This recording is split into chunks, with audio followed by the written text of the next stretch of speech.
is a great transition into the risk approaches twin, grievance culture. So grievance culture is a little step, it can be pettier than risk culture in the sense that it's assuming the employer believes that all of the employees at one point will betray them or ask for more that is beyond reason.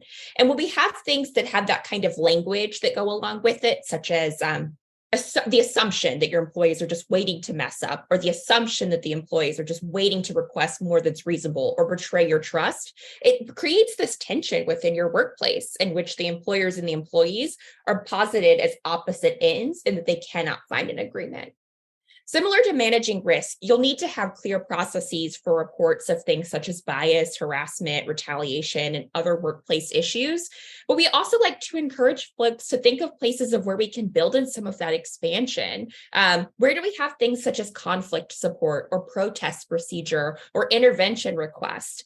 We find this the most open to be expanded within groups in which there's only one form of reporting. So if you have a complaint, it has to go to your supervisor and no one else. Or if you have this type of request, you can only take it to this person and nowhere else. How can we build some checks and balances per se into your reporting structure where you can allow employees to seek guidance or maybe a safer or more comfortable place with another person who works within the organization?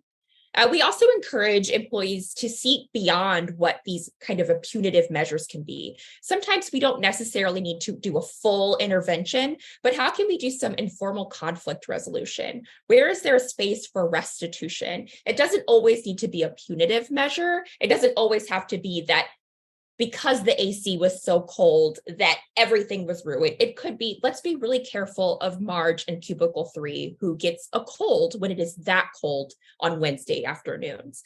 So ways that we can expand this idea of no one is out to get each other, but really we just want to make sure that we're working in an agreement.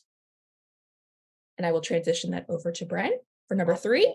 Yep. And I'll say too, one of the things that comes to mind on this one that I remember from several different handbooks that I've audited myself is really having a physical reaction when I'm reading something about like a sexual harassment claim and being referred to as the complainant, right? It's more that legal language where I'm like, complainant, like, am I complaining because I'm being like, and again, it's just what's the tone that we're putting this forward in? How do we have like blamey, victim blamey narrative within our kind of HR bedrock, and where can we work to get that out? Because it definitely sets a tone.